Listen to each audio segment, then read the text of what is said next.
Hello, everyone. I'm Jim Garrison, and I want to welcome all of you to day 71 of Humanity Rising.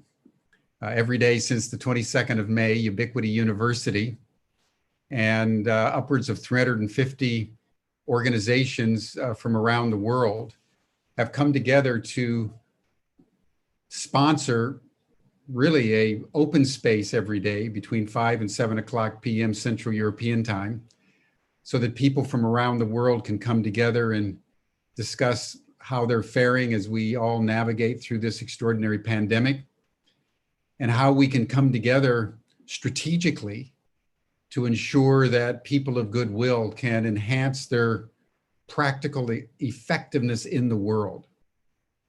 All of us understand at some level that the pandemic is a wake-up call. Scientists from around the world have been saying for years now that we're running out of time.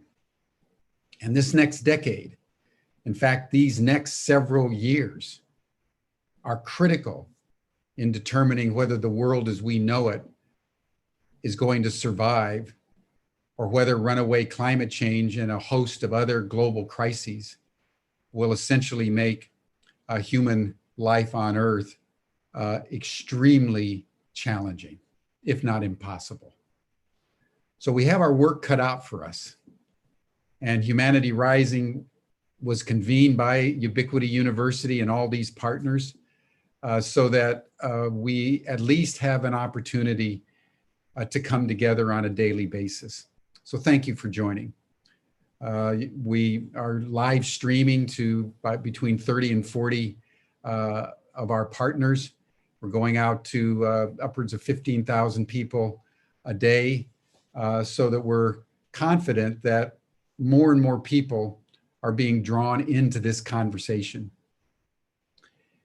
In April, the city of Amsterdam announced that as a result of the pandemic, it was shifting its focus for how it was going to organize its own city.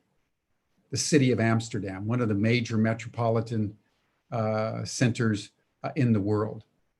And they were embracing donut economics, an economic theory put forth by a woman named Kate Raworth at Oxford and Cambridge universities, that puts human well-being in the center, not profit, not gross domestic product, not trade, not goods and services, but human well-being. That's the center circle of the donut. And then the outer circle of the donut is ecological systems and constraints. And that announcement was like a shot around the world. And soon dozens of cities were in the process of following suit, the most significant of which has been Copenhagen. So Copenhagen is now on the pathway to embracing donut economics as well. So we've had any number of sessions now on donut economics with Kate and her chief assistants, Andrew Fanning, regenerative economics, what they call generative economics, all kinds of economic theories and models that are being embraced in different bioregions around the world, different cities, different communities, all around moving beyond the current neoliberal capitalist framework and model that puts the priority simply on profit. And that profit motive has produced the crises that we see afflicting the entire world, and were contributive to the rise of a situation that would cause the pandemic. So we fundamentally need to change our economic model. Today, I'm very delighted to welcome back Ralph Thurm, who was on our panel about a month ago, and he's very involved with his partner, Bill Baue, on what they call circular economies, all within this general rubric of how we reinvent ourselves so that the world beyond the pandemic can be more sustainable and resilient, abundant, healthy, and in alignment with natural systems. So I'm going to turn it over to Bill. He's the managing director of what they call R 3.0.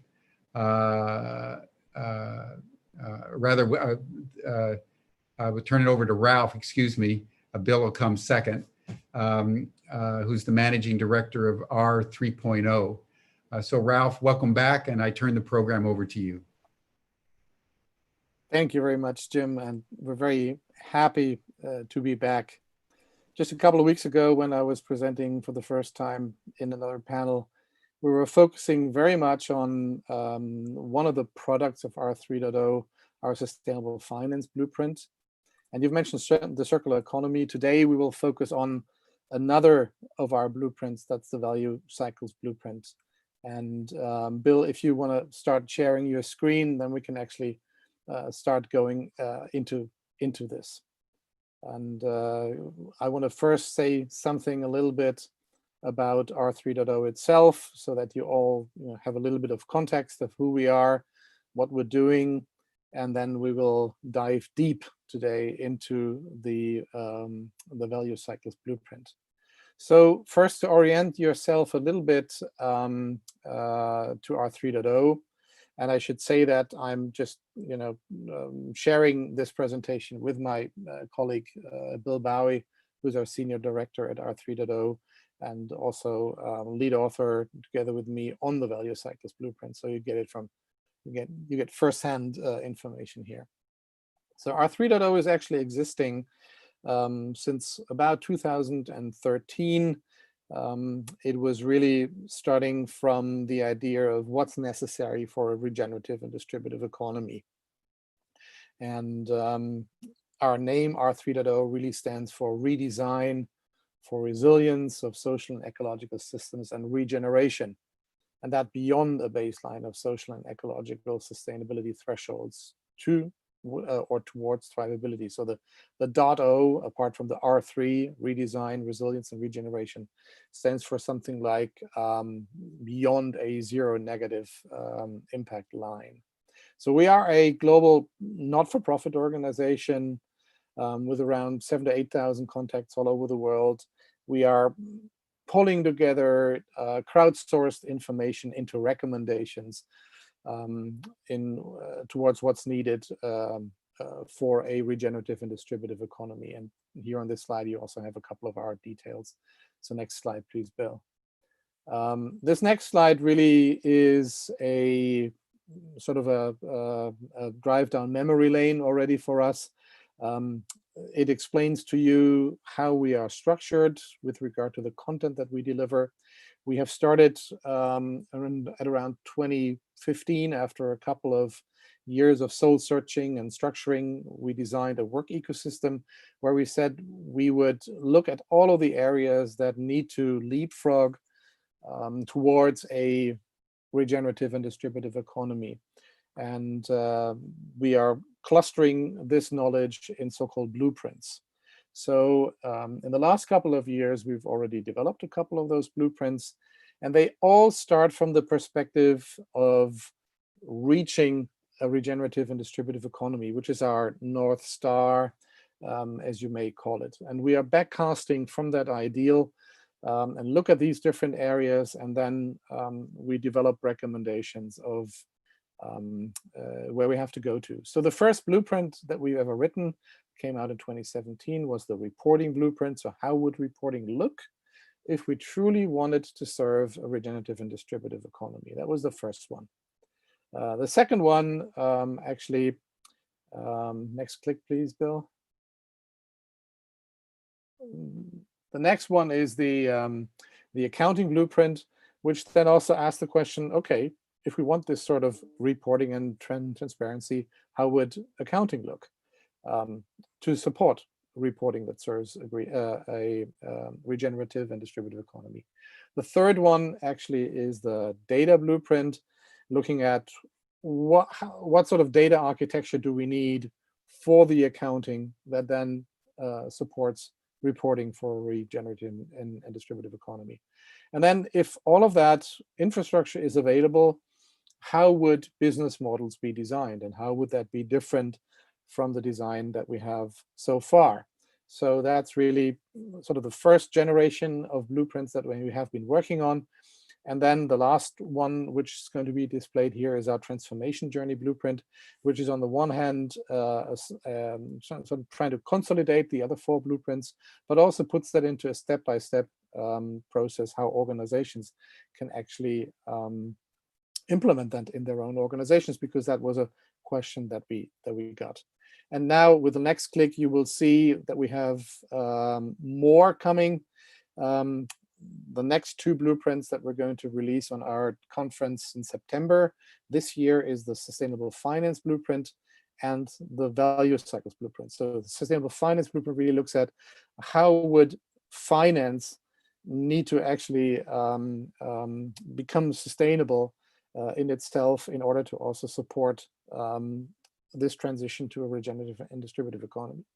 And then the Value Cycles Blueprint, that will be the one that we will be discussing now or in this session, is really trying to bring together the ideas of circularity, of value, and bring that into a perspective.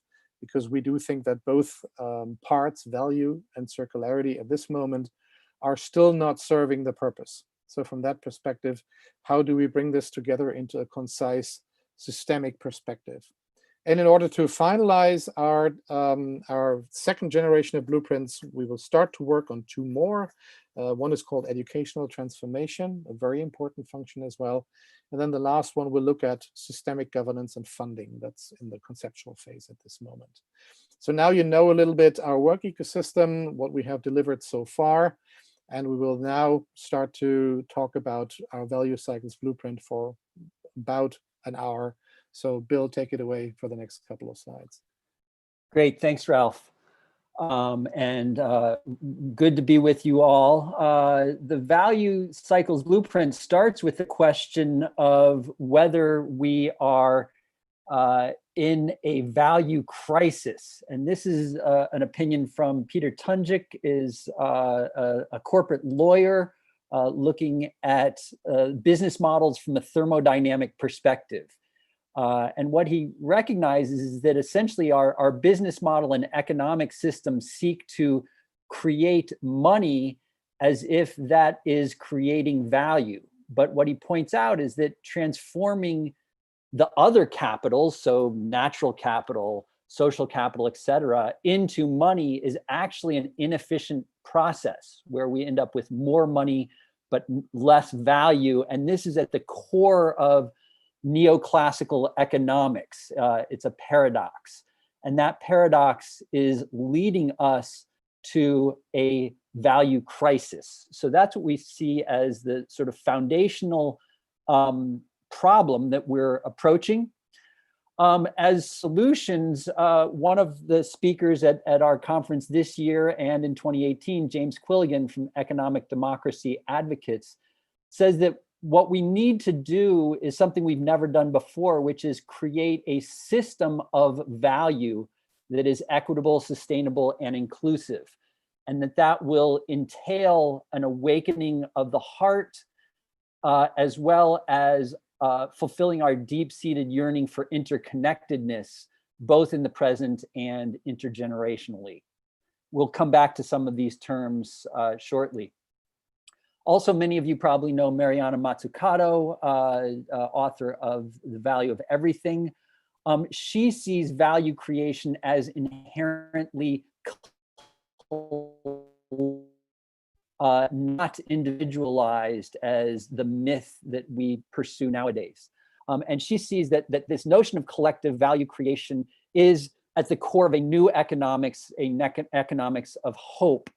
And that this is a way of fulfilling our dreams if we want to create a new sense of value.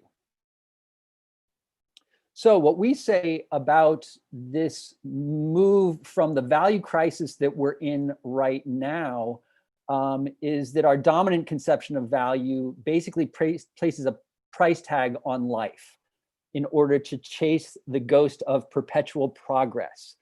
So the result of that is actually, ironically, the exact opposite. We now have overall degeneration of our resources that is threatening our life-sustaining functions, as Jim pointed out at the beginning. But crisis is also an inflection point. So we have the opportunity at this moment in history to pivot to a new system of value animated by our heart's hopes, as James Quilligan said, and our dreams, as Mariana Mazzucato said, and fed by this notion of interconnection and regeneration. So what would this look like, and is it possible? That's what we're looking at with the value cycles blueprint. So with that as our introduction, let's dive into this blueprint. So the questions that it asks are we've just gone through, and what we're making a case for is a radical reconceptualization of a system of value as system value.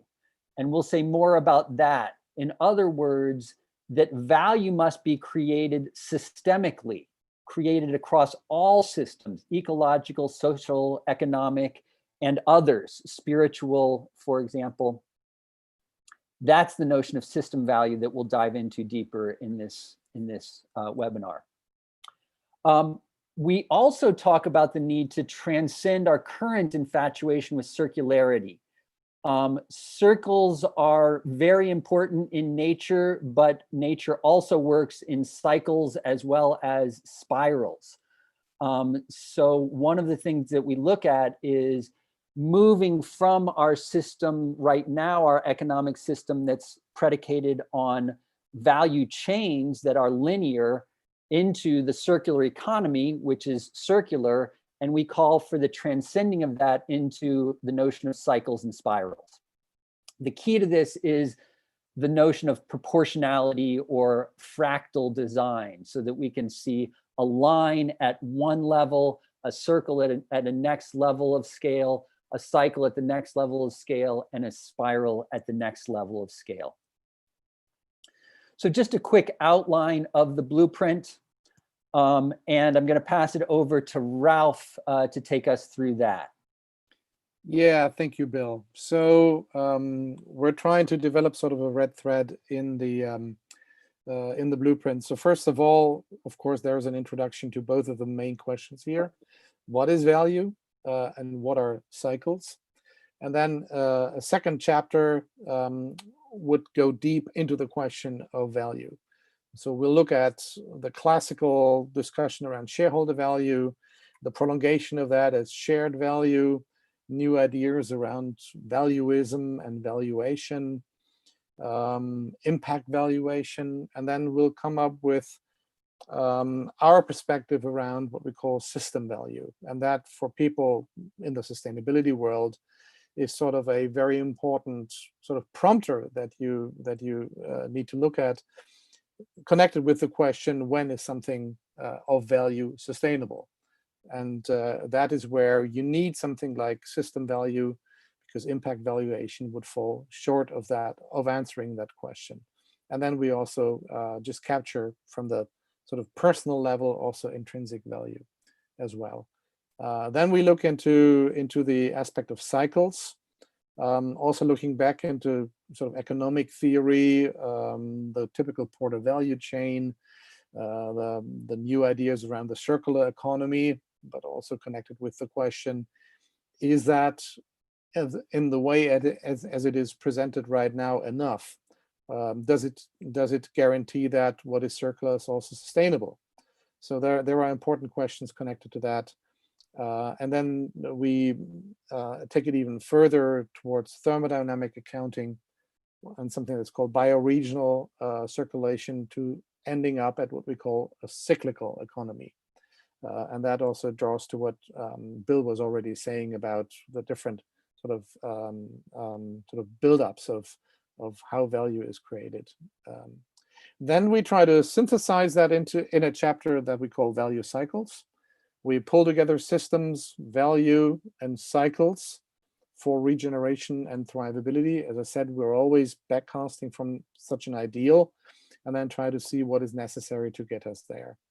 Then we're synthesizing that idea of system value cycles into the existing R3 work ecosystem. That is why I showed you the blueprints that we have already developed, and sort of clarify what this new blueprint can actually clarify.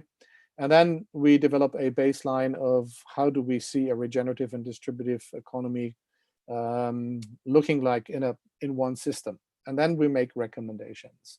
So that is, from my perspective, maybe the most concise document that you will have seen so far, that really brings that all together in one systemic perspective.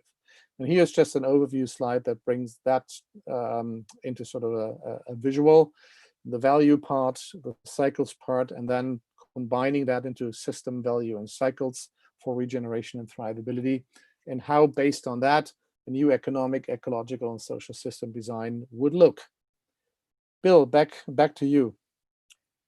Great, thanks, Ralph. So I wanted to start with Frederick Douglass. Those of you from the United States may recognize him as a key figure in the Civil War era. And what he said is that poets, prophets, and reformers are all picture makers. And this ability is the secret of their power and of their achievements. They see what ought to be by the reflection of what is, and endeavor to remove the contradiction. So we'll let that sit with you as we go into this question of what is value.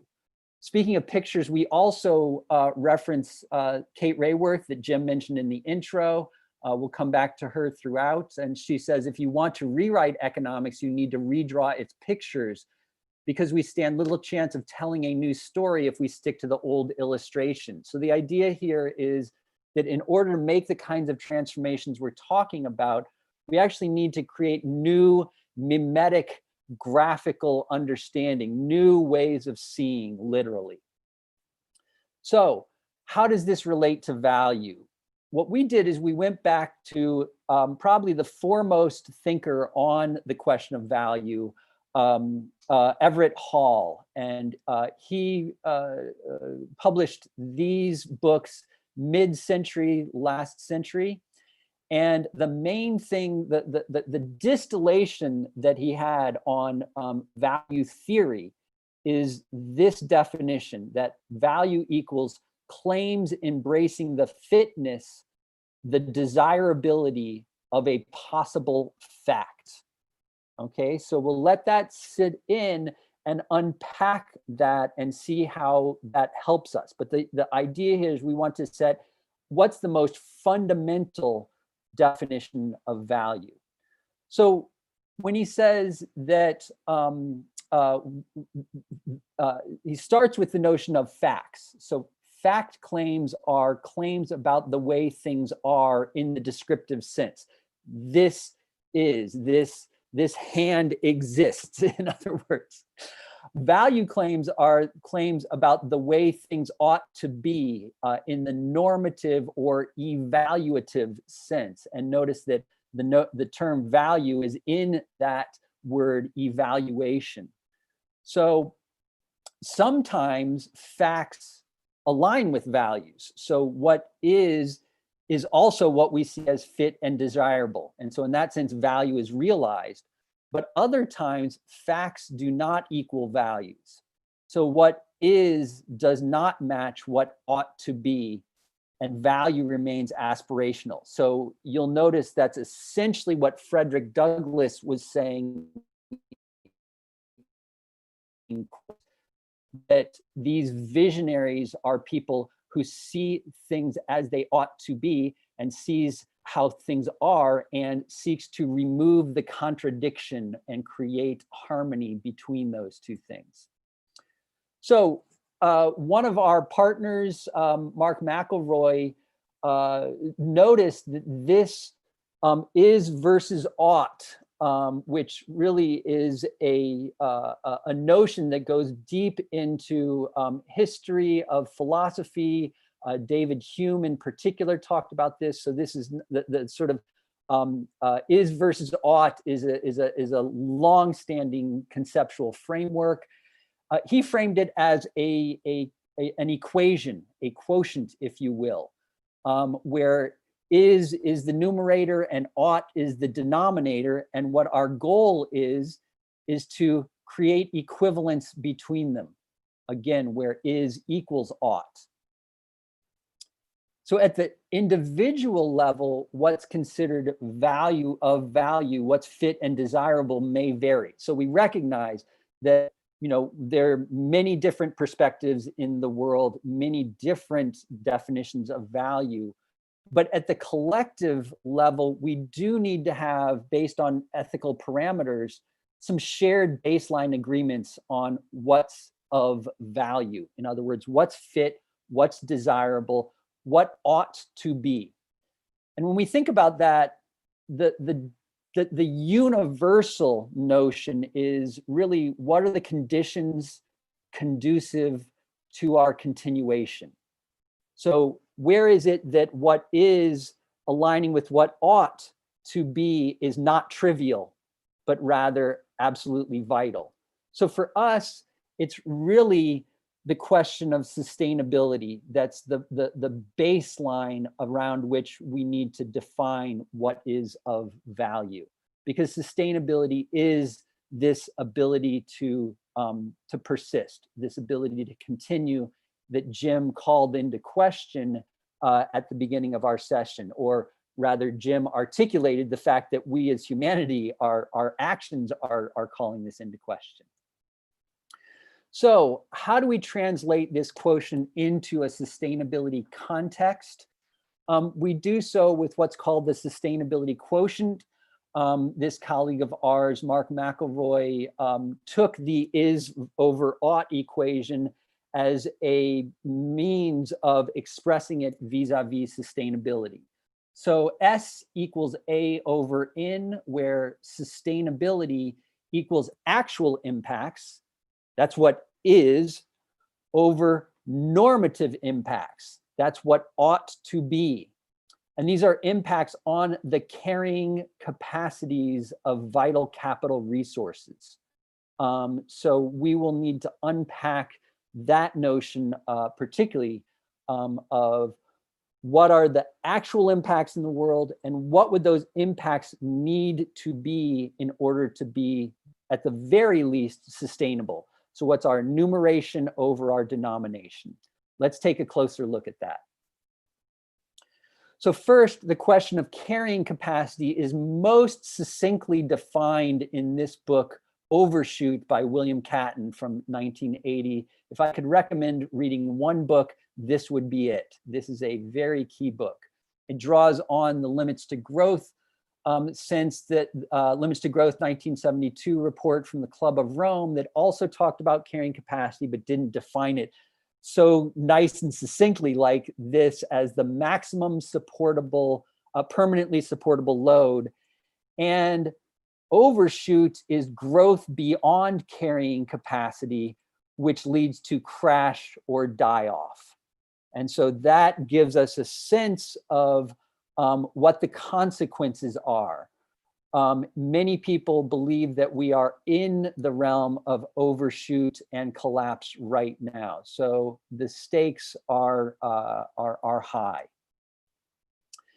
What do we mean by vital capital resources? Well, a capital is a stock of anything that yields a flow of valuable goods or services into the future. And that's a definition that is built on about a century's worth of work around we trace in the blueprint. It's neatly summarized, though, on the left here with a graphic from Form for the Future. And our colleague Mark McElroy distills these down into two essential categories. What we've got, and you can see the red line around it, is we've got anthropogenic capitals. These are human-made capitals. This is stuff that we create. So it's manufactured capital, financial capital, social capital, human capital. All of this is nested within the capitals that we don't create, that nature creates. So that's natural capital, and that's essentially, there are articulations of up to 10 or more capitals. All of them can be distilled down into this essential categorization. So now we come to the question of the carrying capacities, or thresholds is another way of thinking of it, or as Jim had mentioned earlier, Kate Raworth's Doughnut, and as we mentioned with the quote at the beginning, what you can see here, and this is building on a concept that was actually first articulated in 1974 by Barbara Ward in a UNEP and UNCTAD conference, where she was saying that there are outer limits, or what Kate Raworth calls ecological ceilings. These were articulated most clearly in 2009 as the planetary boundaries. If we go beyond these, and you can see in red that we actually are in overshoot on climate change, on nitrogen and phosphorus loading, on land conversion, and on biodiversity loss, then we are beyond the carrying capacity of each of these capitals. On the inner limit, we have what Kate Raworth calls social foundations, where we can shortfall the minimum foundation for social cohesion and well-being. The goal is to be in the middle of that donut, but as you can see by the red markers, the research says that we are shortfalling on all 12 of these social foundations. So we are shortfalling on the carrying capacities of these anthropogenic capitals, to use the technical language. Is this really universal?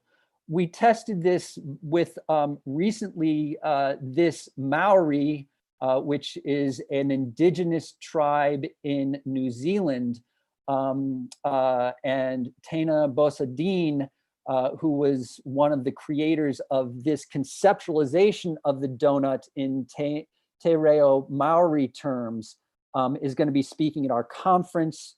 And this is an articulation where the social foundations are aligned with traditional indigenous Maori concepts, and the ecological ceilings are also mapped to traditional Maori concepts.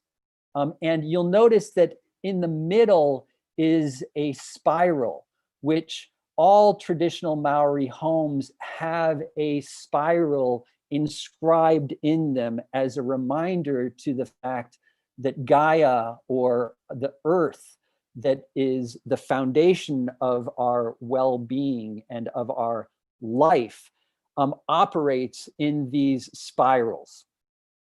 The interesting thing about this is that she also flipped the equation, if you will, and placed at the center the ecological resources, the ecological wellspring, if you will, and placed on the outer circle the human well-being that flows from that. And this is a Tehu Maori conceptualization.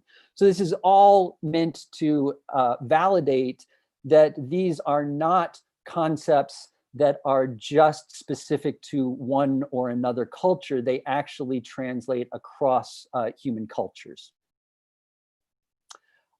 So now we move into cycles. What are cycles? And we drew from William Catton's Overshoot, as we mentioned earlier, to point to the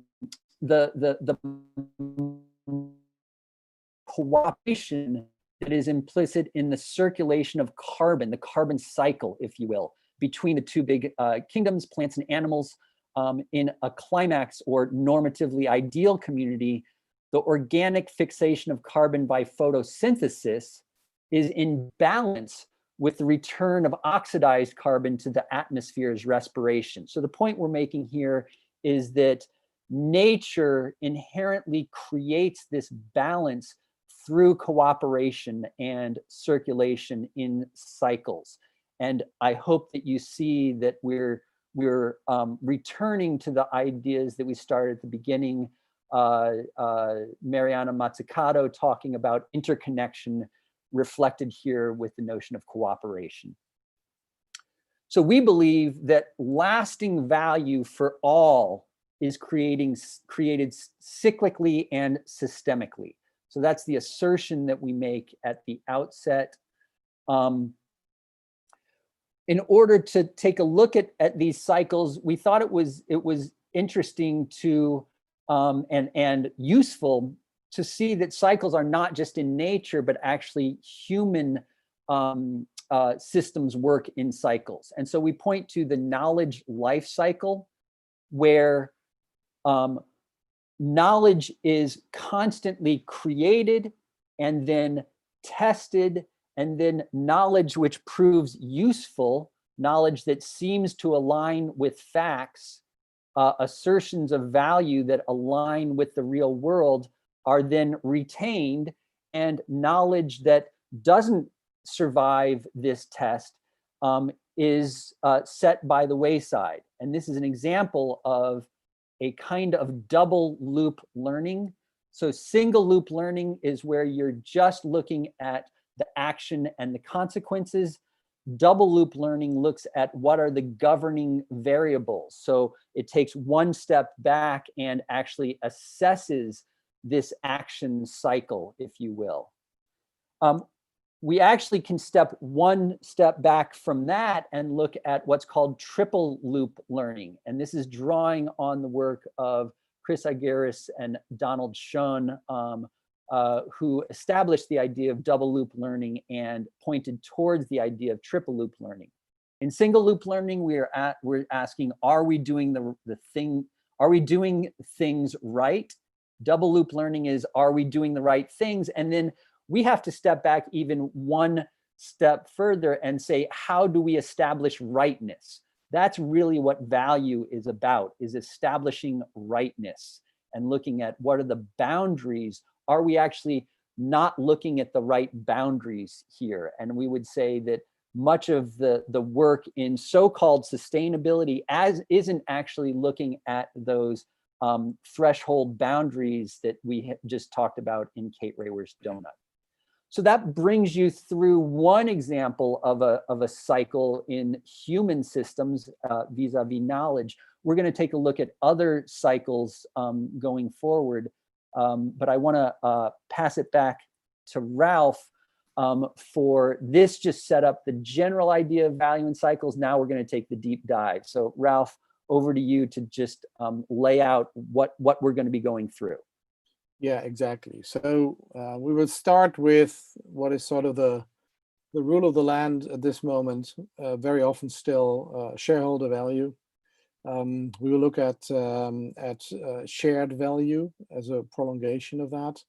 We will look into valuism and following that valuation, and based on that, very closely look at impact valuation, because that's something sort of like the hype at this moment very much. And then we develop our idea of system value. And as I said in the beginning, of course, we also look at intrinsic value as the more personal part of how do we actually come to the notion of value ourselves. Great. So we'll move through this and starting with shareholder value, the sort of most visible face of shareholder value is Jack Welch, and he says, on the face of it, shareholder value is the dumbest idea in the world. To actually, contextualize that and say that shareholder value is actually a good idea, but we thought, let's catch him with what we think actually shareholder value, perhaps not the dumbest idea in the world, but if it's the only idea that we're focusing on, that is problematic.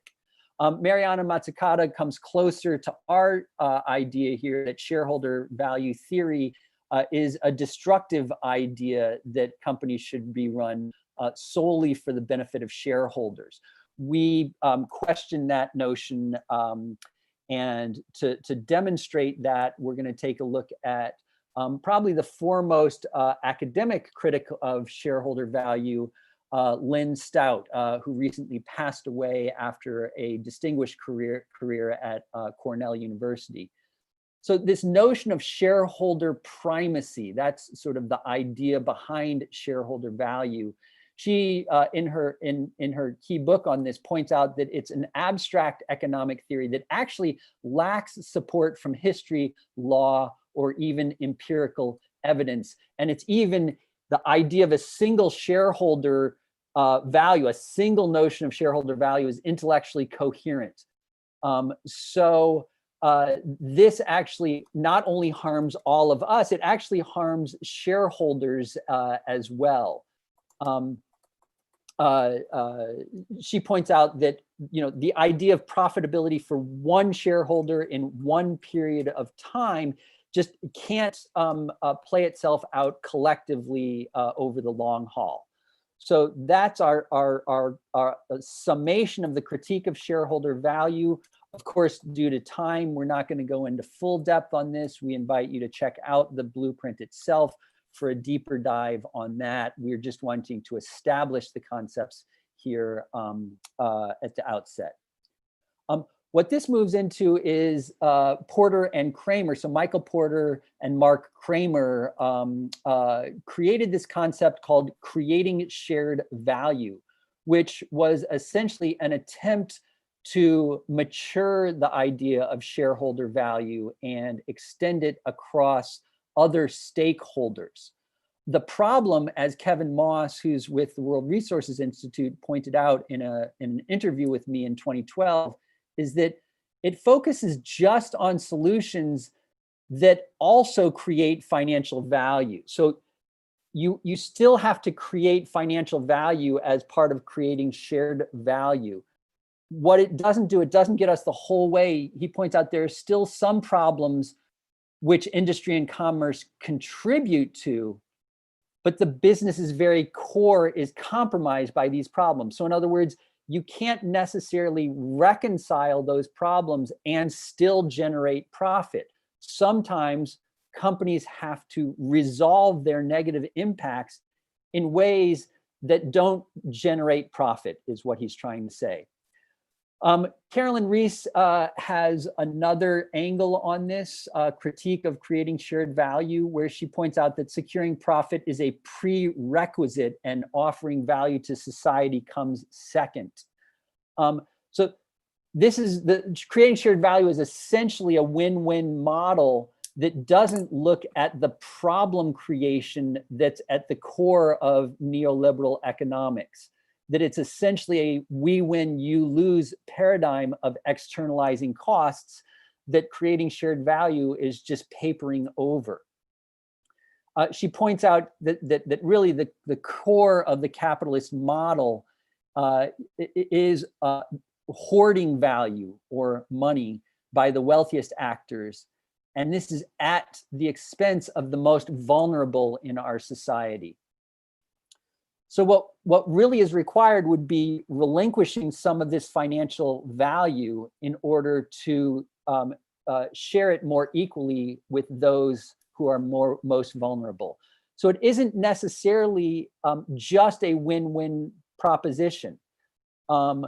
It's something that would also require looking beyond that, and creating shared value simply can't tolerate that. We're skipping over valuism. We would invite you to our blueprint to take a look at that. We believe that valuism is a strong concept, and we're encouraging valuism to integrate this question of thresholds articulated here through the donut. But moving on to valuation. Valuation is the idea that price is commensurate with value. As Mariana Mazzucato says here, price has become the indicator of value. And that's actually distorted things, where rather having a theory of value that determines price, it's the theory of price that determines value. We've got things absolutely backwards here. in Matsukado's terms. So looking at the core of this, we go back to the Oxford English Dictionary and look at what it says for value. And it says, value is the regard that something is held to deserve the importance, worth, or usefulness of something. That's actually got a broader connotation. It's this first sub meaning, or the material or monetary worth of something that many dictionaries actually place first. And we would argue that our culture is placing that first nowadays. The second sub-meaning is actually the worth of something compared to the price paid or asked for it. This one gets at, yes, there is a way in which something, the price is expressive of the worth. So it's really these two sub-meanings that unfortunately have primary meaning in our culture. And what we'd like to do is get back to where they have secondary meaning instead. So in terms of the question of impact valuation, that is the trend that has been going on for about 20 years now. And we can just look at the major advisory firms and auditing firms. PricewaterhouseCoopers has its version of impact valuation. KPMG has its version. EY has its version. Deloitte actually has its version as well. It just didn't have a nifty graphic to go along with it. But it's also expressed at the company level. So the Crown Estate in the UK has come up with its own version called total contribution.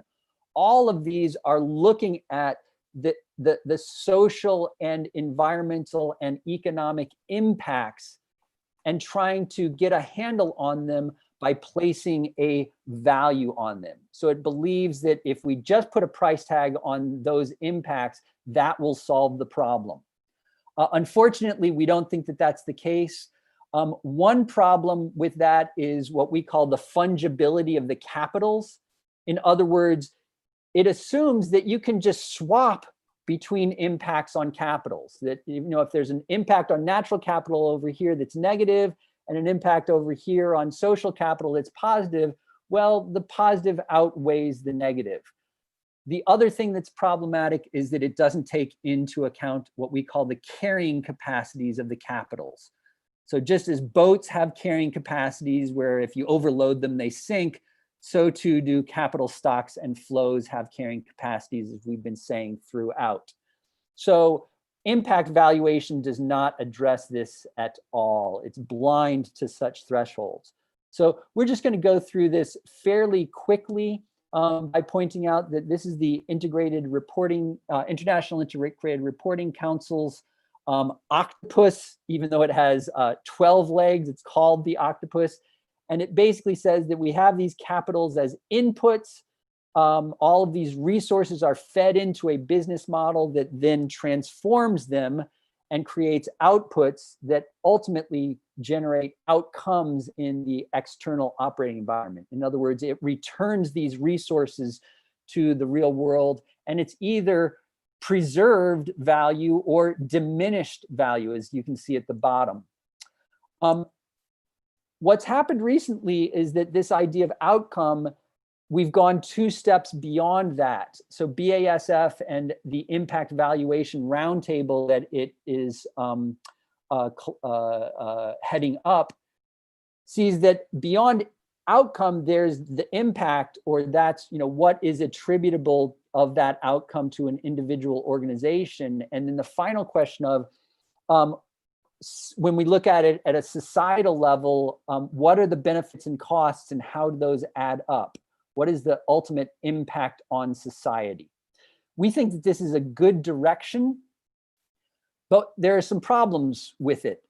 As I mentioned earlier, if we look at BASF's own reporting on this, it's doing great on orange economic indicators across several years and across its entire supply chain operations and use.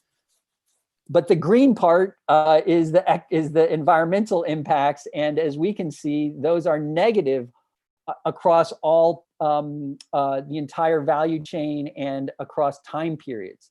As we can see in the bottom here, BASF is saying, well, the positive impacts of the orange and blue outweigh the negative impacts on the green, and unfortunately, thermodynamic reality just doesn't work that way. In order to look at this, we need to shift from what's called impact valuation to what's called sustainability accounting. We're looking at the capitals. It isn't just looking at what are the impacts on capitals, but rather what's the sustainability of those impacts.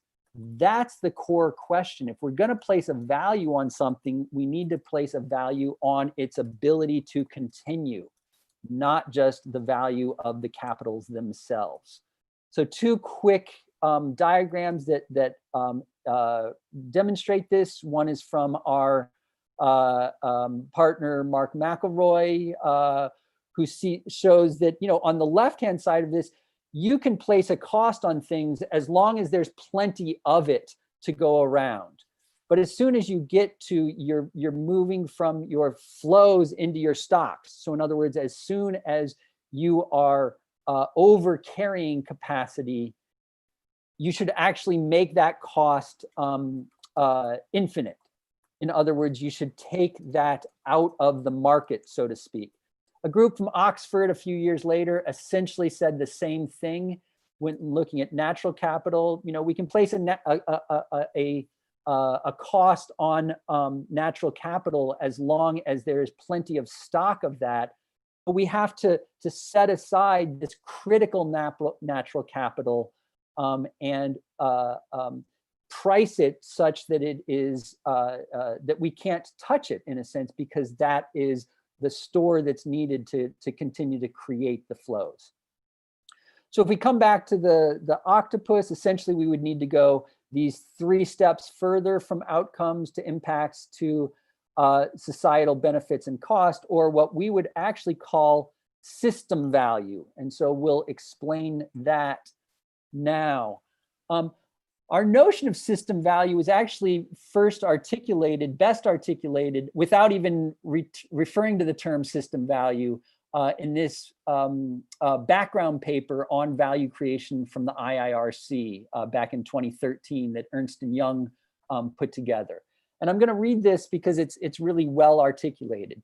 Ultimately, value is to be interpreted by reference to thresholds and parameters established through stakeholder engagement and evidence about carrying capacity and limits of resources on which stakeholders and companies rely for well-being and profit. So we've got the Kate Raworth's donut embedded in there.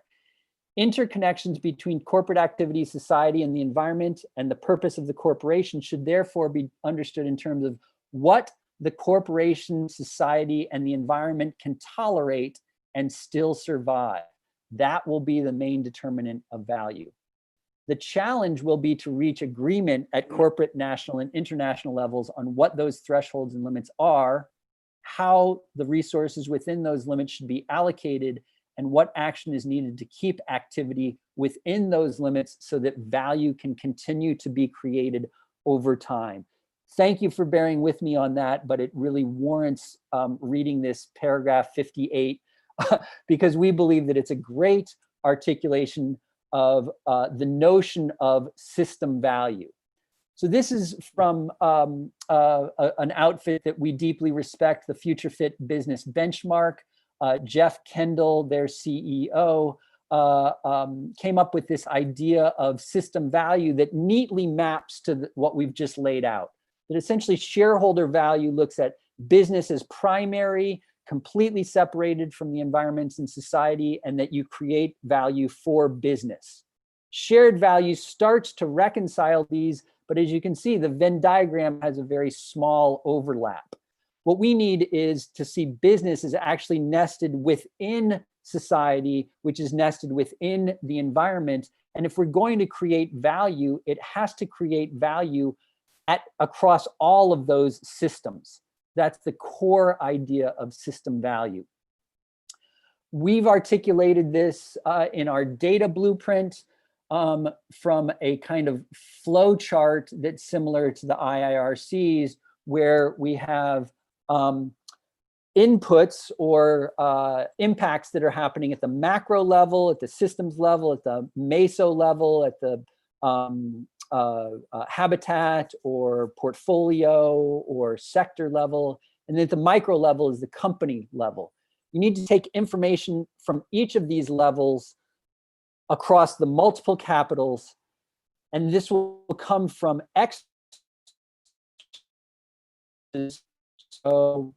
external research bodies, the IPCC, for example, on climate change, as well as internal. So if we think about it again on carbon, this would be a carbon footprint is the internal measure of a company's impacts. The carbon budget is the external threshold. So that has to be measured vis-a-vis these thresholds, these limits, these real world limits, and the allocations are an organization's fair share of those thresholds. That enables us to assess performance and determine, is this sustainable performance or even regenerative or thriving performance? Or is it unsustainable, that is maybe incrementally moving towards sustainability, but not there yet, or even degenerative? Having this information would allow us to benchmark it, as the World Benchmarking Alliance is doing right now. I encourage you to look at their work. They're a partner of ours, and we're an ally of theirs. That then would allow the disaggregation of this information back to the company level, to the industry or portfolio or habitat level. It can be assessed across entire industries, across investment portfolios, or across bioregional habitats, or even at the national level. Ultimately, what we're looking to do is say, is system value being created? Or is monetary value actually degrading value across the other capitals, as Peter Tunjic pointed out at the very beginning of our session. In terms of intrinsic value, we take this pretty easily from the Beatles, who say, I don't care too much for money, money can't buy me love, back in '64. The point here is that, as that critical natural capital graphic pointed out, there are some things that are just plain beyond monetary valuation, and we need to recognize that and build that into our the way that we structure our economies and our cultures. So that carries us through the question of value for our kind of deep dive. I'm going to hand it over to Ralph for the next couple of slides. Actually, the next series of slides on cycles. So Ralph, over to you. Thank you, Bill. So after we've now looked at the question of value and values, we now turn to the other main question that this blueprint covers, the question of cycles.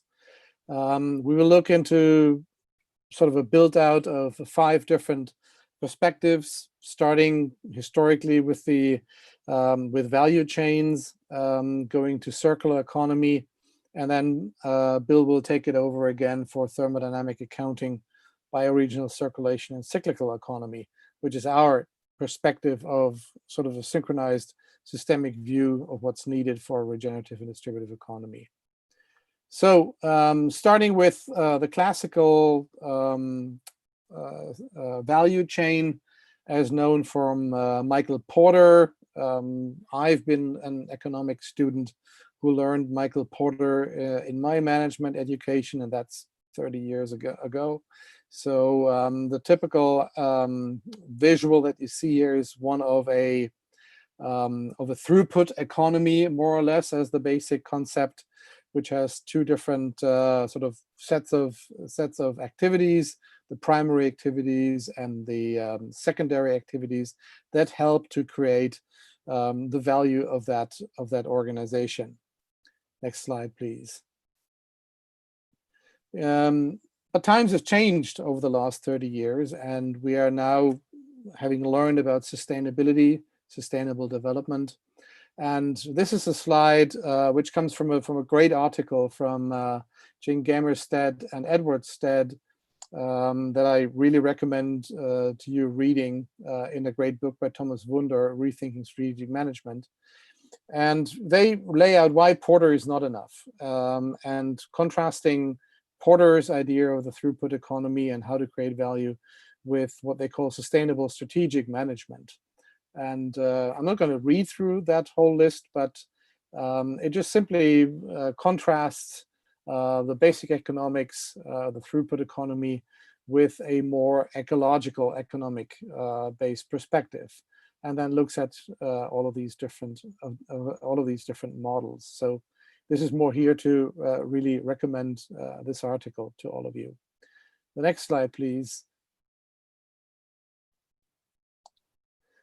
We've only covered the value chain rather shortly because we know that it's not enough. It has already been mentioned by Bill quite a bit. And as a sort of new paradigm, about a decade ago, the idea of a circular economy popped up, and very much promoted by the Ellen MacArthur Foundation. That was in foundation at that moment. It is now one of the major voices around the circular economy approach. And what this picture shows, it's called the butterfly diagram. It shows that, that there is a technological cycle and that there is a biological cycle that we need to attend to, and trying to keep things in circles. So from that perspective, it is a very sort of static but also quite technical perspective of looking at the idea of a circular economy. And that, of course, there were a lot of numbers that McKinsey has actually looked at, and how much money we could and how much material we could save through these approaches on global scale. Huge, immense numbers. But now we are a decade further, and we're still not having a circular economy as presented a decade ago as the sort of no-brainer idea. And there are questions around the circular economy, especially the way as it has been presented as being sort of the holy grail or the end goal of a new economic paradigm. So, for example, here in the Netherlands, where I live, there is a political decision to make the Netherlands a fully circular economy by 2050. And the question that I and many others have is, well, will that be sustainable? And that is a question that is so far not answered. And one of the triggers why we also came up with the Value Cycles Blueprint, in order to consolidate the necessary bits and pieces to also make sure that the circular economy approach, if used, also is sustainable and is built into a systemic perspective. Next slide, please, Bill. Well, this is again a great article. Again, nothing to read for you for now. It just contrasts the idea of the circular economy with the idea of sustainability. It's exactly what I've been talking about before. How do we recognize that something that is circular then also sustainable, and where are there gaps between the idea of a circular economy and sustainability? Again, a recommendation for a thorough read, and the links are actually in the slide deck, and as far as I know, this will also be shared with you. Next slide, please. So this really is also from another article that really looks at the business model side of things, because the circular economy, as presented as an economic, macroeconomic perspective, of course, would also have inclinations on the micro level, the organizational perspective.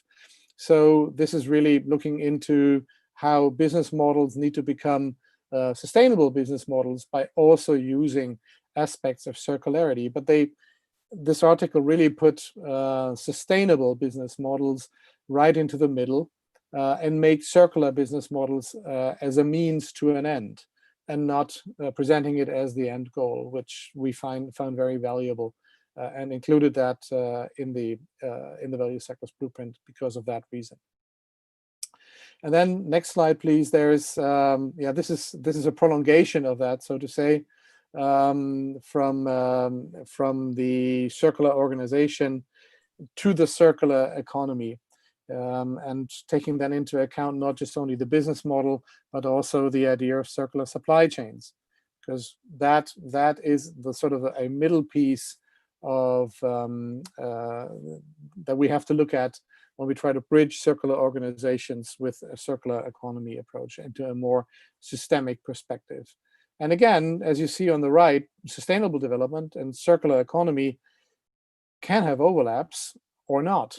And that has to be clarified. And that is what this value cycle blueprint tries to also embed and should be of value for. And the next slide, please, Bill. That really is looking into another question around the circular economy. Apart from the fact, is it really sustainable? It is looking into the perspective that the way that the circular economy has been presented as a technical and a biological flow concept is probably missing a very important part, and that is the human cycle. You know, first of all, when we talk about a circular economy or looking at it from the human perspective, we should be sure that there are no losers in a value cycle. And those losers or winners, and of course there should only be winners, are humans in their communities, in their profession. And what happens if what's technically and biologically feasible is not accepted by humans? So there is a big unknown in the concept of the circular economy. And a partner of us, an application of a partner of ours, Alexandra Lemille, has actually called it the circular human sphere, to just add that necessary component to the idea of a circular economy. And he's also taking sort of a stocks and flow-based concept, where you just not only look at the biological and technical cycle, but also at a human cycle. Next slide, please. So this is really his idea where everything circles around the human sphere, and where the technical and biological cycles are just means to that end as well. So he has come up with a couple of sort of integrating perspectives around the adaptation and evolution of the systems, and also the advancement and valorization of the technosphere. So an advancement, valorization in the technosphere, and adaptation and evolution on the biosphere are necessary sort of levels of how to integrate it into the circular human sphere. And that would make it a more rounded up perspective. Yeah, that's all I wanted to say around this part of the circular economy.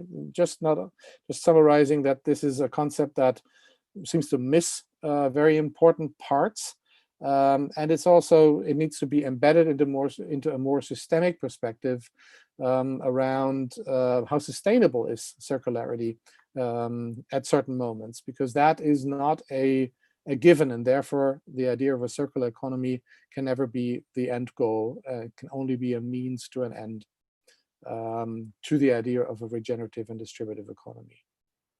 Over to you, Bill, for the thermodynamic accounting. Great, thank you, Ralph. This is something that we've been testing with partners in the ecosystem, particularly the circular economy ecosystem, and this need to reconcile it with sustainability, and particularly through the idea of thermodynamic accounting. So we need to reconcile with the thermodynamic realities. So as one of our partners, Martin Wiening, says, we need fundamental understanding of how our systems are bound to thermodynamics in order to create effective policies that preserve the systemic thresholds that represent our values. And I think that sentence, preserving the systemic thresholds that represent our values, in some ways encapsulates this blueprint almost perfectly. That's sort of the most concise articulation that we could come up with. Going back to James Quill again, He contextualizes this in the work of Elinor Ostrom and the Commons movement. Elinor Ostrom was the 2009 Nobel Economics Prize winner, largely unknown in the economics field, the neoliberal traditional economics field, because she was doing field research around basically testing Garrett Hardin's 1968 notion of the tragedy of the commons, and that we human beings will necessarily overshoot the carrying capacity of the commons and of our resources because we don't know how to self-regulate.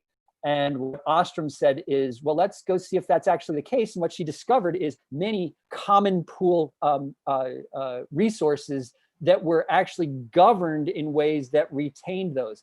But what she didn't do is apply the notion of carrying capacity as the self-organizing principle between a species and its environment.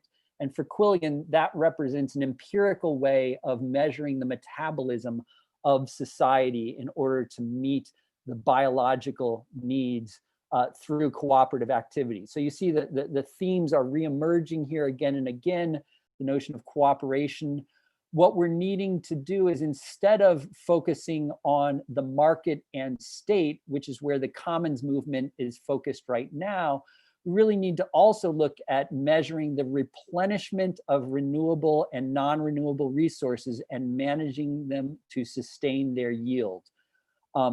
This is an alternative indicator for the production and provisioning that can be used to guide policy. So this is something that was in the foreword of a peer-to-peer foundation report on thermodynamics that I would highly recommend folks checking out. But this is the key distillation of that concept.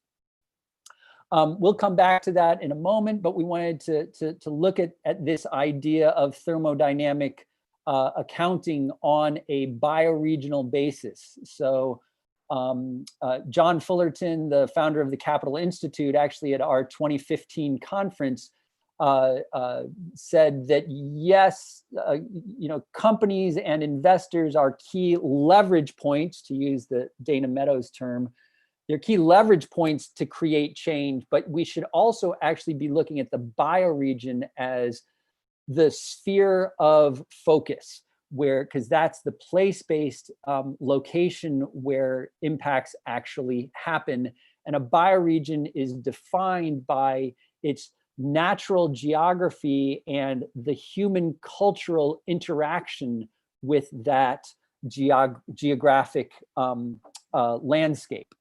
And it's the scale at which human beings can actually envision and effect change. That if we go broader than that, humans lose their ability in collectives to really manage the change effectively.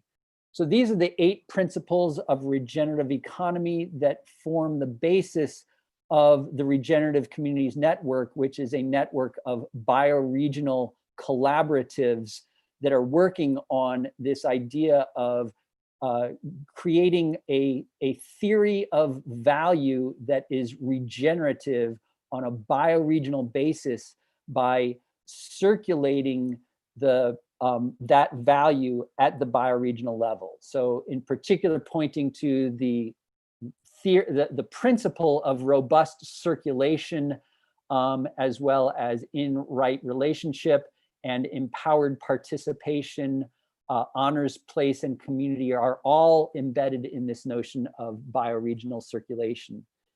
And our partner, actually a co-author of our upcoming educational transformation blueprint, Joe Brewer, did a talk at our conference last year when he was a community convener for the Regenerative Communities Network, essentially working on this bioregional level. And what he said is that humanity urgently needs to create developmental pathways for the emergence of regional scale economic systems that work in harmonious ways with the ecosystems within them. So this is closing the supply chain loops to avoid waste, and also reincorporating waste into nature in ways that create the regenerative capacities that can keep these raw materials circulating. So to create bioregional economies, we need to design for selection mechanisms. The term selection is keying into the evolutionary biology of Darwin that's carried on primarily by David Sloan Wilson. This is keying into the notion of multi-level selection for those of you who want to dig deeper to the meaning behind this quote. But we're tapping into, we're basically leveraging natural selection to our advantage, essentially. So this would send financial signals and social interactions amongst people with meaningful boundaries at these ecological scales. So this meaning the boundaries of the bioregion, but also the ecological and social resource boundaries or thresholds incorporated in the donut.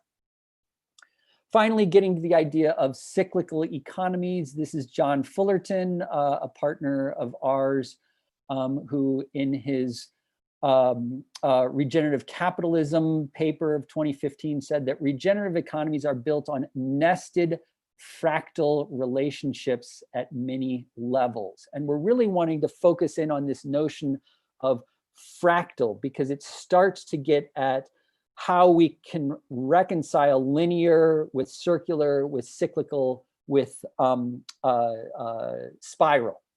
And instead of reading this whole thing, I'm just going to take you to the next quote, which actually sort of lays the same concept out in a little more detail. And so here Martin Wiening says, both circular and linear aspects are integrated scale aspects of a fractal economy that focuses on proportionality at fractal scales. So essentially what we're looking for is healthy proportionality. So this is what we see in natural systems, such as a fern is a fractal structure, as is a river delta is a fractal system. And what Wiening is advocating for is this kind of healthy proportionality that we've moved away from. So perhaps what we're actually seeing is unwanted subtle butterfly effects instead of a staggeringly failed linear economic system. So he's actually saying we may be closer than we realize to solutions by simply paying attention to this sort of fractal and proportional nature of things. Of course, in the end, our global superorganism is going to saturate from a thermodynamic perspective. We will die as a individual, as a species in the hopefully very far future, and even our Earth will do that. But in the meanwhile, we can tap into this sort of fractal and proportional health in the meanwhile. And just to give a quick example of this, we can think of, if we think of a tree, a linear function of a tree is it draws water from the soil through its roots to its leaves. It has a circular cycle, a circular dynamic in terms of the seasonal circle of buds bursting, active growth, cessation of growth, and then the dormancy over the winter. And then it goes back into the same circle again. But when you look at it over time, a tree actually grows in a spiral. So if you cut a tree, you will notice that the rings are actually spiral in their development. So this is a recognition that these circles and cycles, when we look at them over time, are actually spirals. So that carries us through the foundation of ideas that we set to start to reconcile this idea of values with the idea of cycles, and passing it back to Ralph to just talk us through this overview. Bill, just in the interest of time, I would just skip that because it comes up later in more detail, and Great. We just want to move on. Okay, great. So I'm going to take the next few slides and then hand it back to you in a few slides. So very quickly, what we're saying is the notion of system value that we proposed in the first section, combined with value cycles, equals what we're proposing here is that if we think of system value and of value cycles, that be system value cycles is a way of viewing our economic and cultural systems that would be that would create this healthier proportionality and ways of doing things.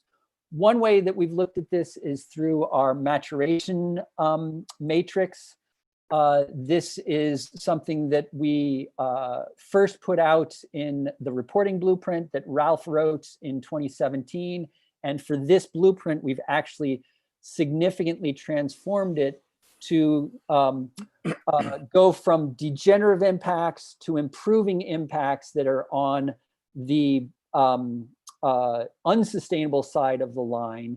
And we can make incremental improvement up until that sustainability. What we really want to do is create transformative change that gets us past the sustainable line down the middle and gets us into the space where we're actually regenerative and ultimately thriving, where we're no longer regenerating in repair of the past degeneration. We also need to do this at multiple scales, from the nano individual scale, linking these scales, as you can see on the left, drawing on work from Daniel Christian Wahl on that concept, linking the nano individual level with the micro organizational level, the meso sectors, portfolios, and habitats level, the macro level of economic, social, and ecological systems, and even the supra level of the existential level of will these systems actually continue on. Brief mention of on the left there, multi-level selection is the evolutionary biology idea that natural selection happens not only at the nano individual level, so it's not just gearing towards competition between individuals, but it actually happens at the group level. And in fact, what we find is that groups that are altruistic outperform groups that are primarily selfish. And that keys back into the idea of interconnection that we established at the very get-go. That's our idea of how we trigger this transformation at the systemic level. Just quickly mapping the ideas that we have just gone through into this matrix, you get a sense of the flow towards the bottom right. And we do this on purpose of moving towards the bottom right and sort of towards the top right, because that's the kind of exponential hockey stick growth that we've seen that has actually been degenerative. We're actually looking at degrowth and ways of reconciling ourselves with these systems. So that's why we set it up that way in particular. Ralph, over to you to just explain our one pager and finish things out before we open up. Yes, exactly. Thank you.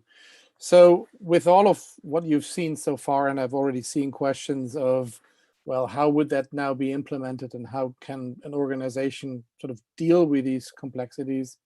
That's definitely something that we at R3.0 have always been grappling with. And our transformation journey blueprint, for example, is one example how to create a step-by-step process of integrating that into companies.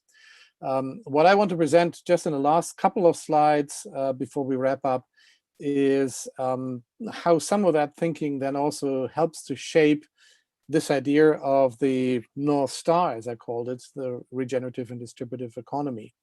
And one of the things we have been developing and sort of have had several versions of that, now ended up in this picture or this structure here that sort of tries to describe a regenerative and distributive economy on one page, and already directly links it to the idea of capitals that Bill had already explained when he looked at the development of system value. So what it actually does is that it looks at ecological regeneration, economic regeneration, and social and cultural regeneration as three major sort of buckets of how to shape a regenerative and distributive economy. When we look at the ecological regeneration, we look at mainly the idea of a regenerative and cyclical economy. This is where you see the influence of the blueprint already coming in, and making sure that it's not just circular, cyclical, but really makes sure that it's also sustainable and regenerative. And there are ways to do that. And the second part here is the long-term resource planning for intragenerational and intergenerational equity, because that is also something that we lost out of sight in the way how we actually reduced the idea of sustainability in the last 20 years. And now need to open up again and explore the idea of intra and intergenerational equity again. That's a sort of carrying capacity concept in itself, I would think. So from that perspective, it is one of the most essential parts of anything that tries to call itself sustainable. On the economic regeneration side, there is the necessity that there are transparent global playing fields on measuring value. So that refers back to the idea of how do you define value in a regenerative and distributive economy. And then also looks at the necessary multi-level decision-making processes to scale up from the personal nano level up to the macro and the super level that we've been describing in that maturation matrix already. And on the social and cultural regeneration, there are also two major pieces of homework that need to be done. On the one hand, holistic education to develop complex system thinking and stewardship. We use the word stewardship instead of leadership. We think that the leadership concept that is mostly used today is deeply flawed and not fit for the task. And then a second part in that bucket is the necessary governance systems for thriving and flourishing. And I already see a comment by Carlos Prosser saying, this is incredible to put it in one page. How can we get it? Well, you'll have those slides, and you will also have our details later on. So we're very happy to share this with you. And on the right side of this, you also see sort of the major capitals that would be involved to help us think about system value and the total contribution of a person, a community, looking at donuts, a corporation, a region, and then also globally. That's what the total contribution concept is very much about. So this is giving you sort of a frame of how we see the development of a regenerative and distributive economy sort of in buckets and really condensed into a one-pager, which I use very often because it helps me to really look into papers, look into strategies, look into whatever somebody proposes, and I know within a minute or two, is it incremental, is it patchwork, or is it something that has really systemic value? So I recommend this as a tool to use it. We use it very often. Bill, next slide, please. One other concept which I very shortly want to also mention is the idea of rights holdership. This is also responding already to some of the questions around from shareholder to stakeholder to rights holder. And there were also questions that we can actually go into in the discussion later as well. What about stakeholder value? Because that question came up a couple of times. What I want to just say here, what this picture shows is really sort of a logic development. If we took the idea of rights holdership serious and go beyond what shareholder and stakeholdership actually means, because rights holders really refers to the idea of duties and obligations of any sort of conglomerate or organization with regard to developing well-being. And well-being is the other very important here in this picture. They are both on the left side, but there are sort of two feedback loops that are built into this slide, where in the end, well-being can only be achieved for one if the whole is well. That's an old Plato quote that we're using. The one can only be well when the whole is well. And that needs something more than just a stakeholder understanding. It is linked to the idea of rights holders, and organizations need to adopt it as a concept that that really is not just the sort of usual cherry picking on some stakeholders, namely those that actively declared a stake with an organization, which doesn't capture or will not lead to well-being, because it starts with the wrong, already with the wrong footing. I'm not going to go through this. You will get all these materials, but what I want to say is that we need to really look at more than just shareholders and stakeholders and move towards rights holders as a precondition to actually achieve well-being. So that's the basic reasoning, and very important for us at R3.0 that we are, just really capturing the idea of rights ownership, right, and all the impacts that it has and the feedback loops that it creates, in order to get us to the possibility to achieve well-being. And next slide, please. More on the economic side of things, looking at a regenerative and distributive economy, there needs to be an economy concept. And what has shaped up over the years is that we again looked at a holistic and more systemic perspective of how can we come to that, and came up with what we call the 5 T's of regenerative and distributive economy. We have seen concepts like true costing coming up. There are organizations who do that. We have seen organizations talking about taxation, and we, from our perspective, came up with the idea that, well, it's not just one or the other. There is really, again, a holistic sort of set of those 5 T's that need to come or leapfrog sort of simultaneously. So true costing, I think that's known to many of you, is really the idea of the internalization of external effects into the cost accounting. We also said there needs to be also a true benefiting or true benefits, so that the idea of a balance and the idea of depreciation is also met with the idea of appreciation of positive effects. No balance sheet says that except financial revenues. So there is an inconsistency just looking at costs and not really looking at benefits. And that needs to relate to true prices. That needs to translate into true prices so that markets can work based on supply and demand information and the right incentives to make a market mechanism do what is more sustainable and not what it does right now, which is mainly what is it actually benefits the unsustainable solution or product and service. That needs to be also be met with the idea of true taxes, which can, to a certain degree, also be an implementation mechanism for the externalization of the internalization of external effects. And then, last but not least, also looking at true incentives and true compensation, where something like a golden handshake after you screwed up a company is just a total no-go. That cannot happen. So the point here is you need all of them. And this slide really just sums up with a couple of sort of visuals, some of the ideas that we have developed at R3.0 around the idea of a regenerative distributive economy, and builds into the knowledge of this value cycles blueprint. We talk about principles, we talk about rights holder understanding, we have talked about thresholds and allocations, we have talked about multi-capitalism, the maturation matrix, the multi-level maturation.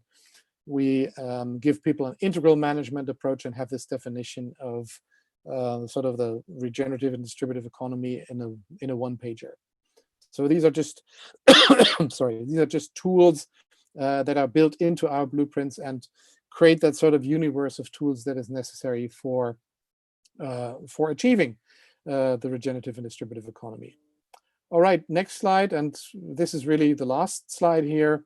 The Value Cycles Blueprint also comes up with recommendations, and again, not going to read them all because we've been through most of those. But there are sort of like 3 different major learnings with regard to getting the basics right. That's what we did in the beginning of the presentation. Then putting organizations on a pathway to exploring cyclical processes, and then finally adopting this new economic system thinking and the advocacy for that from the nano up to the macro and the super level. All of these recommendations are built out in the blueprint, and as said, this will going to be released early September at our conference. All right, and the last slide is really just sort of giving you all the necessary information how to reach us and where to get more material. So this is this sort of sums it up and ends this presentation and puts us into about half an hour of Q&A that we want to go through with you. And as far as I know, Jim, you had discussed that we would actually pick up some of these points from the chat.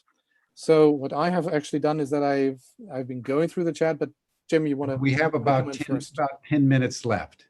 Okay. Maybe 5. Yeah, about. Why don't you wrap up in 5 minutes?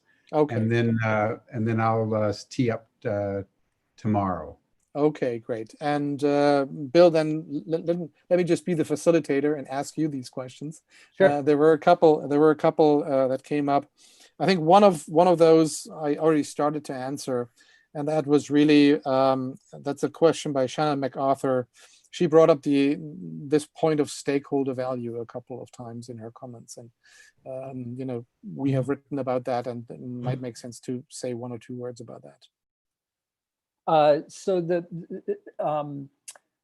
we're seeing the development of this idea of stakeholder capitalism. Is that sort of where the idea is pointing towards? So yeah,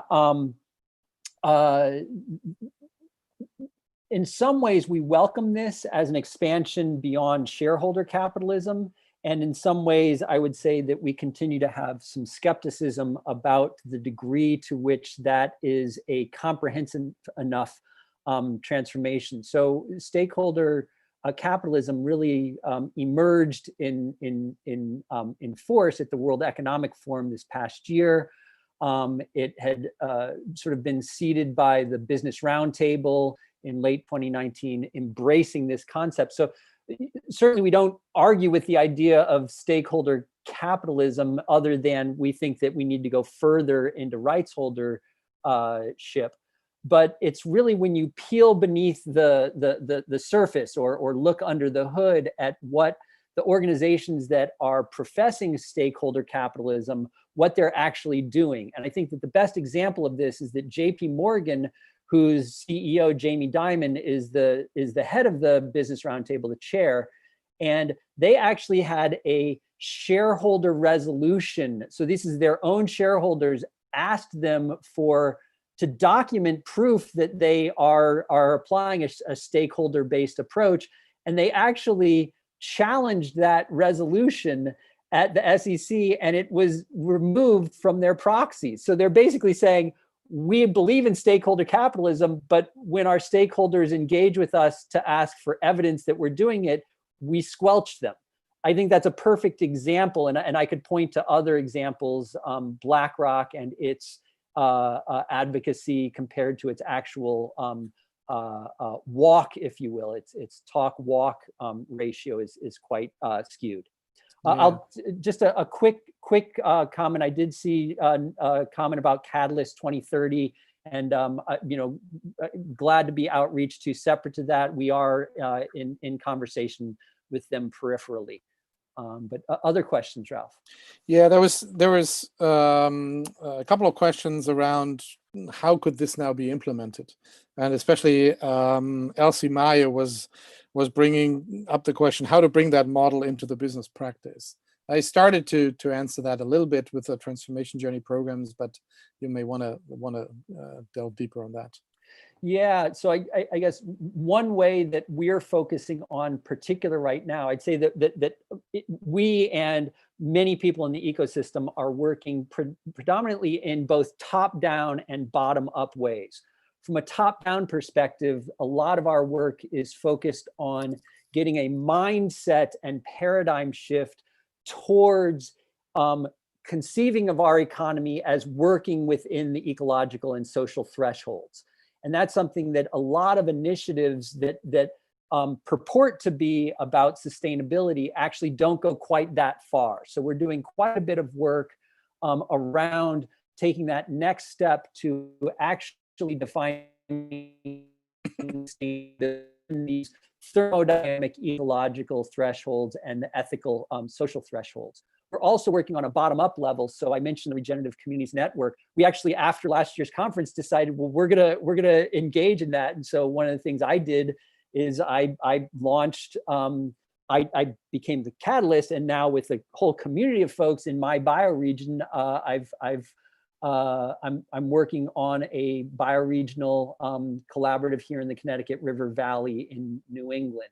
And so that's collaborating with bioregions globally, basically taking a grassroots approach to transforming to a regenerative economy, not waiting around for the top-down change.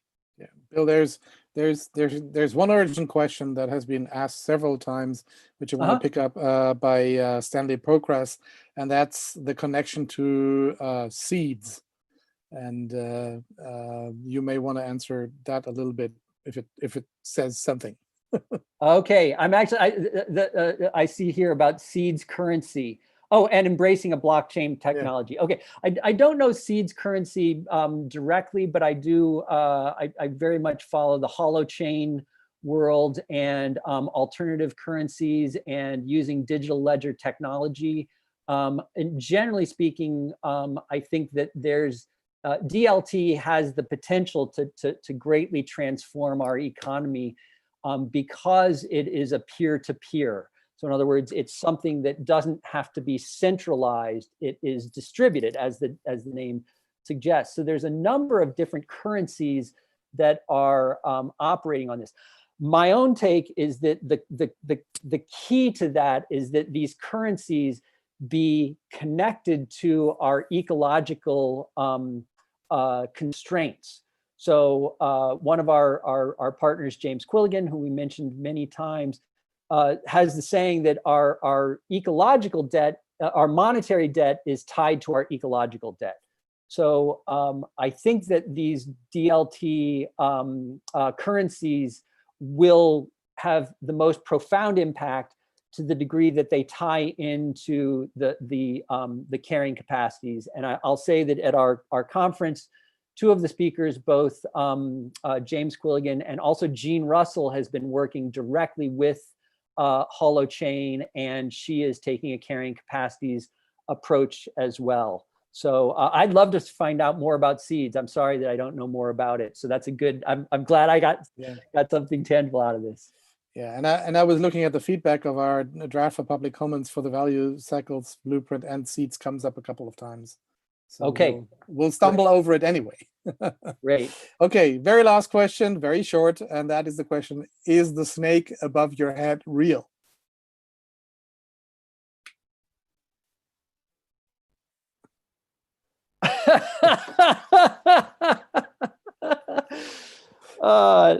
No, but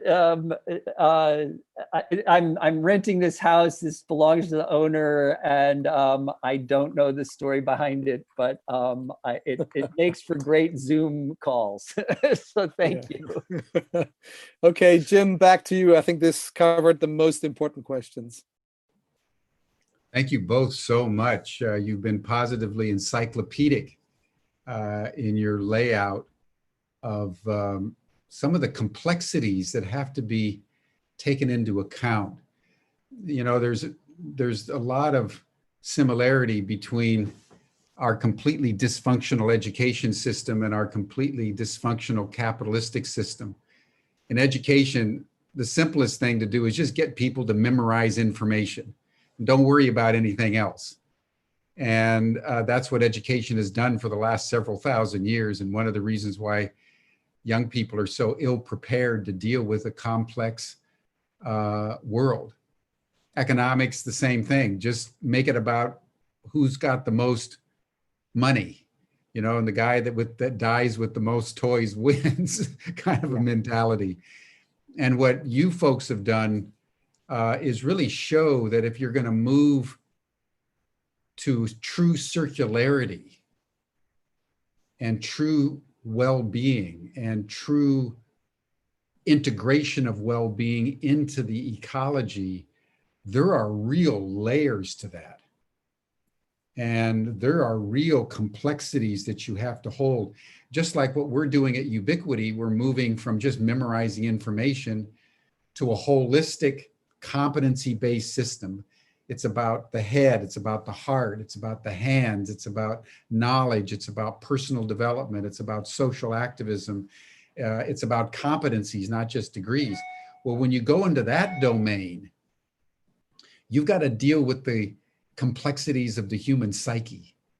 You've got to up your game and really begin to explore, what does education really mean?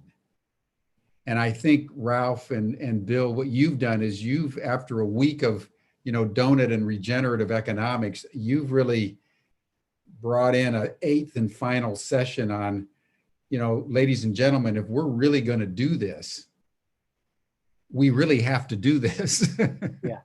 Yeah. And that's going to take some really careful, disciplined, systematic thinking of how do you create a whole out of something that up to this point has succeeded because it just takes a part. So I really want to thank you for what you've offered into our community today. It's been very, very important. Then tomorrow we're going to take up a question that's inherent in this, what Bill was talking about a few minutes ago. How do you get people like Jamie Dimon and Merrill Lynch to pay attention? Yeah. Right? Because most of the impact investing and most of the corporate sustainability on the Dow is all image management. They say they're going to do it, and Davos is full of the words stakeholder capitalism, economics, but the reality is it's shareholder.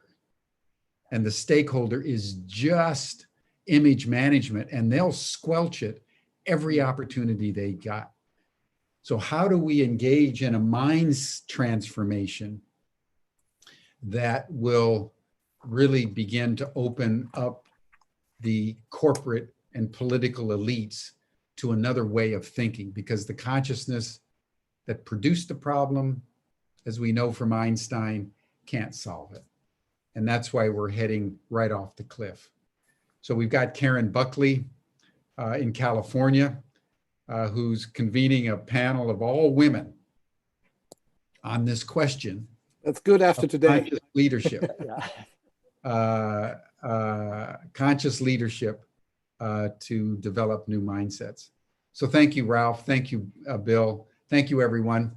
We'll see you again tomorrow, again, same time, same station, 5 to 7 o'clock p.m. Central European Time on Zoom for the 72nd day in a row of Humanity Rising. Bye, everyone. Bye-bye. Thank you all. Thank you both so much. Great session. Bye-bye.